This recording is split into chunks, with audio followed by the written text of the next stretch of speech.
it really is important to consider that we all need help from time to time. And asking for help in a situation where you are new and unexperienced or scared and you don't know what to do, it's okay.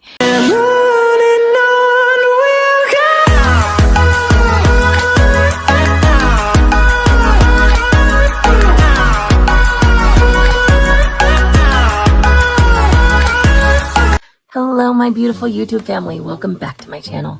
My name is JessConstantino, and I am so happy that you could join me today. If you are new to my channel, please subscribe. It would mean so much to me, and it helps my channel, and it helps us connect as a blind community, and I'm just working to raise awareness, so it really helps out. And if you are not new here and you've been here before, definitely welcome back. I'm so happy that you are here and you're enjoying the content. Today I wanted to talk about blind parenting. I was 28 when I had my son, and I did not have very much vision at the time. In fact, I actually have more vision now because I've had surgeries than I did when I first was pregnant and was first raising an infant and a toddler. So I feel like I have had a lot of experience dealing with different things and not being able to see. And I just wanted to share some of the perspectives that I have seen and experienced. Recently, I have been seeing a lot of questions on Reddit. If you are on Reddit and you want to follow me or look me up, my username on there is u/JessConstantino. But I have been seeing a lot of posts on Reddit lately talking about, can two parents who are completely blind raise a child? And that's a topic that I really wanted to discuss because I think it's very important to empower people and empower blind people and let them know that we can do it and we can do it really well, and we can we will have struggles and we will have triumphs, but it's no different than any other parent. The key is learning to adapt to your surroundings and to your challenges and being able to overcome them and find positive solutions to help adjust to your surroundings and your situation. With anybody who is parenting, it takes a village. They always say when you're starting to parent, they say it takes a village. And I think that is as true for people that are visually impaired as it is for people who are not visually impaired or blind. And I just wanted to add that in because it really is important to consider that we all need help from time to time. And asking for help in a situation where you are new and unexperienced or scared and you don't know what to do, it's okay. It's okay to ask for help, and it's okay to get some guidance and take some advice from people who have done it before you, whether that's family or friends or even just looking up resources on the internet. But I think it's very important that we all learn from each other and learn how to go through life struggles together. So don't forget that. Don't forget it always takes a village. Every situation is so different, and with that in mind, my situation was also very unique. When I was about to give birth, I went to a geneticist.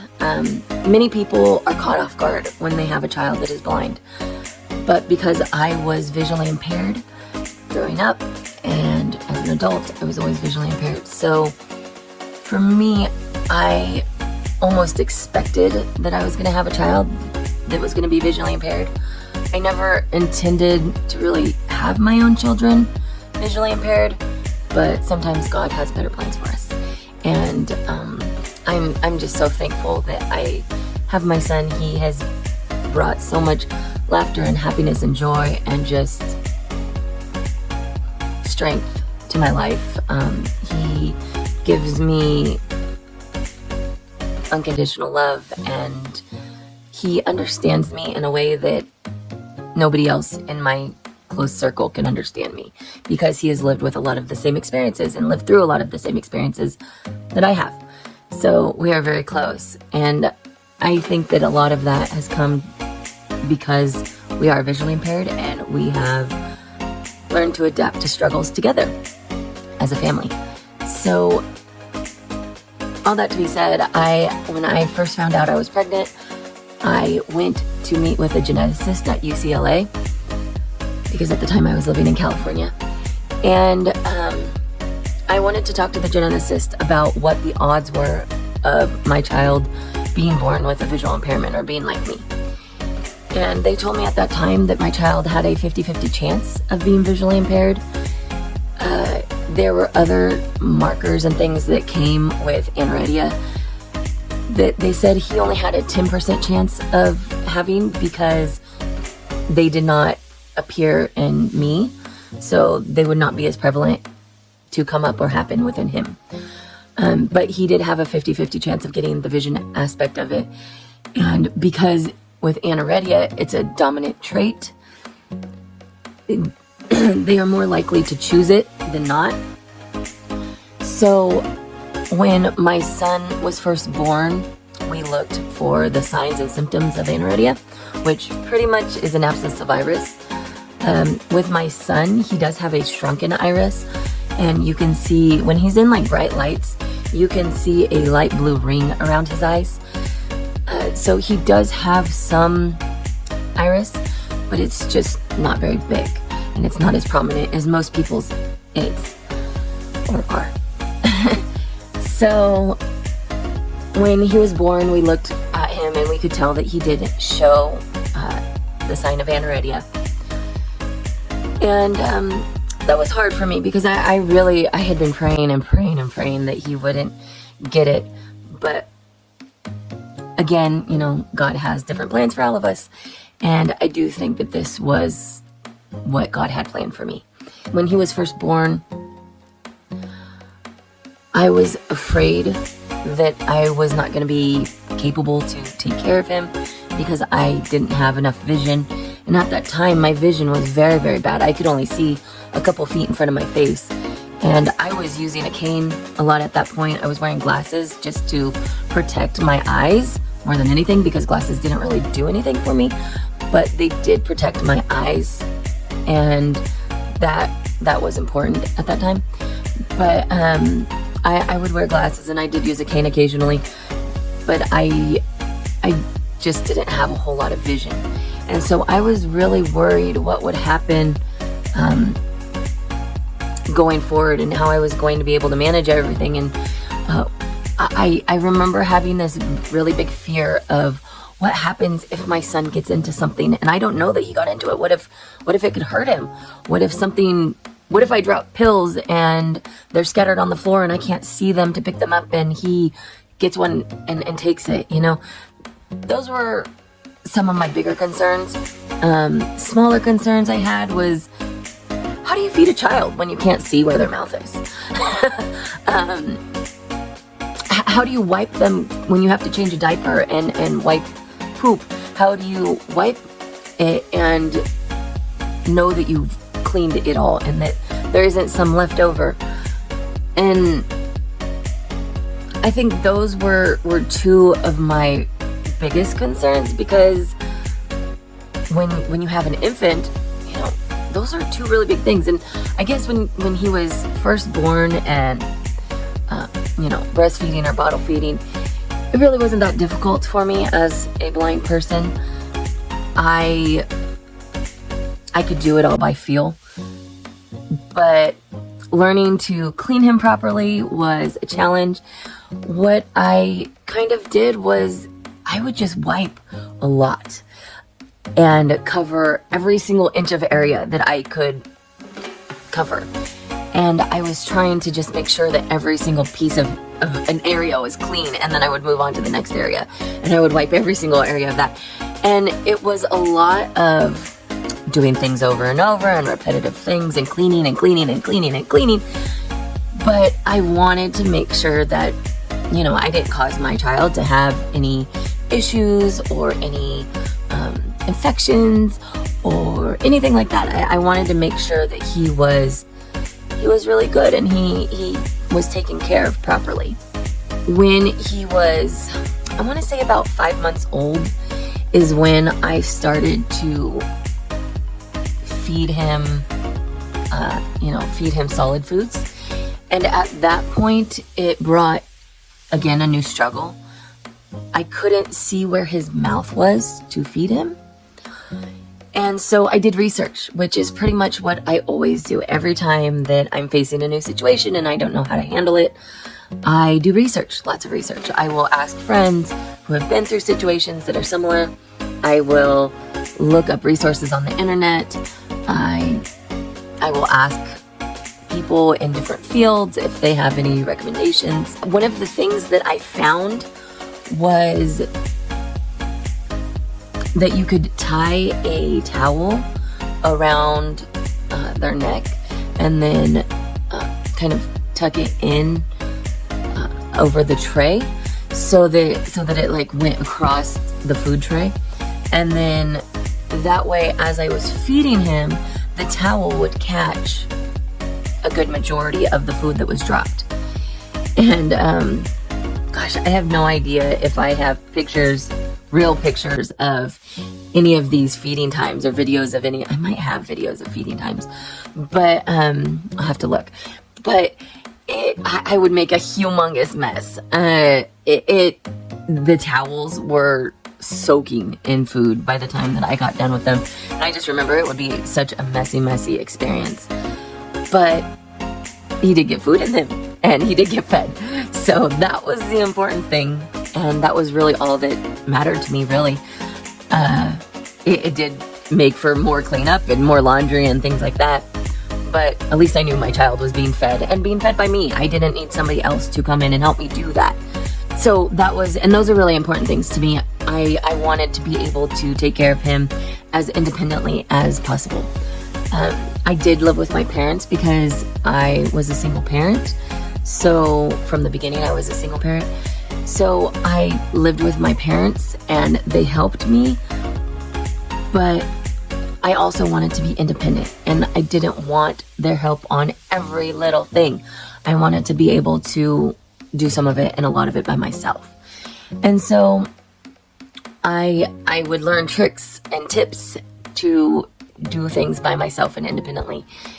And that my towel was one of them. And it may have not been the best thing ever because it did make a big mess, as I said. But it was extremely important to me to be able to be independent, and it did make me feel independent, and it did make me feel like my child was being fed and his needs were being met. So that was really all that mattered to me. I think those were the biggest things until he got to the age where he was laying down on the floor and crawling around. And then, like I said, I was really worried about things that were on the floor that he could get into. But one thing that I didn't really take into consideration is that I have a heightened sense for things, and I trusted those senses. And a lot of the times I could tell by the sounds that he made and the behaviors that he had and just the way he interacted, I could tell a lot of the times what was going on with him and what he was into and what he was doing. And I did follow him around. I mean, when he started to crawl and walk and move around, I would follow him everywhere. I tried not to let him be by himself, and I tried not to let him get into anything unless I was right there with him. So it was a big undertaking because I did have to be aware of everything that he was doing at all times. But that was very important to me. I just wanted to reinforce kind of, if you're blind and you're worried that you're going to have any of these issues or you're not going to be able to know what your child wants. So in the beginning, when they're an infant, they can't speak to you. They can't communicate with you. And it's scary. I mean, any parent is nervous when they first have a child, how they're going to be able to communicate with that child. But for me, I didn't have vision, so it brought a whole different level of terrified because I didn't know how to communicate with him. But again, because there is this heightened sense of a sixth sense, I would be able to listen to his noises that he made, and if he cooed, I knew he was happy. If he would kind of babble, I knew that he was happy. If he would whine or cry, I knew that something was wrong or something he didn't like. And I think that those were very important signs that I needed to pay attention to as a blind parent. I think I needed to really pay attention to his cues because that was his way of communicating with me. And he learned after a while that I would respond to certain behaviors that he did. So he would do those behaviors more so that he could get what he wanted. And that is something that I think that people need to be aware of, that you don't have to have vision. You can communicate with your child through their cues and their sounds and their noises and their behaviors. You don't have to communicate with them through words. You don't have to communicate with them by seeing them. So those are some things that I dealt with. Another part of my story is when I was pregnant. I had to decide if I was going to go off of my medications because the eye doctor was concerned if my medications would hurt my son in any way. And I talked to my gynecologist, and my gynecologist reassured me that any of my eye medicines were not going to affect my son. Like, such a small percentage of it would get into my son's system, so I didn't need to worry about it. I then talked to the geneticist again, and she looked up different studies for my eye medicines to see how they would affect him. And there was a lot of studies that were done that said that there was not going to be any adverse reactions for him. So I continued doing my eye medicines and trusted those two medical opinions. And it didn't hurt him in any significant way. I didn't have a miscarriage, and he didn't have any major problems. So for me, I am really glad that I chose to stick with my eye medicines, because if I had been completely blind, and if I had stopped doing my eye medicines, I would have gone completely blind. If I had been completely blind when I was first raising a child, it would have been incredibly hard for me, because I would have had to adjust to losing my vision completely, and then I would have had to adjust to having a child. And I was afraid to do those two things. The lesser of the two evils to me was definitely staying on my eye medicines and knowing that those eye medicines were not going to have an adverse effect on my child and his health. So, and as I've said, like almost 10 years later, he still does not have any issues that are caused from the eye medicines that I took when I was pregnant. So for me, I think that is a win-win situation. Other than that, I can't really think of other things that I want to add. As far as resources go, there are very many resources online that you can go to. There's a blind community on Reddit, and there are blind communities on Facebook and groups that you can join.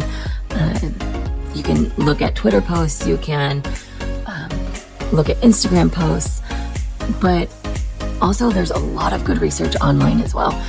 Just Googling, resources or tools for blind parents is a great starting place. There's a website that's called Family Connect that I will link in the description below. But Family Connect is a great website for helping parents that are blind and visually impaired. There are different sections in the Family Connect that talk about the rights and laws of people that are visually impaired. And I think those are very, very important to look at if you are a new parent to somebody who is blind and visually impaired. If you've never dealt with any blind or visually impaired children or yourself before, it's really good to know what laws that we have in place for us as people with disabilities. And they also have just different tools that you can go to and look at to help you connect with other parents and answer questions, or have answers to questions that you may have. So I highly suggest going to Family Connect and looking through them. I also highly suggest going to the AFB website, which is the American Foundation for the Blind. I have a good friend who works for AFB, and they are a great resource tool as well. So I would highly recommend looking into those two things. If you live out of the country, look up resources and laws in your own countries and see if there are different things available and what is available to you as a blind parent. But this is something that we can get through together, and we don't have to struggle, and we don't have to be afraid any more than any other new parent is struggling and afraid. And I think that that's really important to remember, that every parent, everybody, when they first become a parent, is worried about how they will parent and what it will be like. And even though we are blind and visually impaired, we are no different. We are worried about similar things, and we are worried about very different things that other people don't understand. But all in all, there are so many resources available nowadays, and there's no reason to not access all of those tools. So if you are looking at being a parent who is blind, or you are a parent of a person who is blind or visually impaired, I highly suggest you look and research for different tools on the internet of how you can help your child and how you can be an excellent parent to somebody who is blind and visually impaired. And if you have any questions, please leave them in the comment section below. I will answer as many questions as I can from my given experiences and my research. And yeah, just let's keep the conversation going, because I really love all of your comments, and I love being able to talk to you all and share my experiences and hear what each of your experiences are. And maybe in the future we can do another video. If there's more questions that you guys have, you can ask, and I can compile a list, and we can do another video that will answer some of those questions. So again, I encourage everybody, don't forget to like, comment, share, and subscribe. Please leave a thumbs up if you like this video, because it helps with the YouTube algorithms and with my channel. If you found this information important or pertinent or relevant and you'd like to provide it to somebody else, I highly would ask that you share this video. If you have any questions or just want to say something in the comments, please don't be afraid to speak up. And if you haven't subscribed yet, please do so and turn on your notifications so that you get all of the latest updates with my videos. So that is pretty much it for today. I will leave a link to my Instagram, Twitter, and Facebook accounts, also my Reddit. That way you guys can connect with me on those platforms and keep up with me there. And I think that is it for today. So I hope you all enjoyed this video. And I hope to see you back next time. Thank you so much for watching. Take care, everyone. Bye.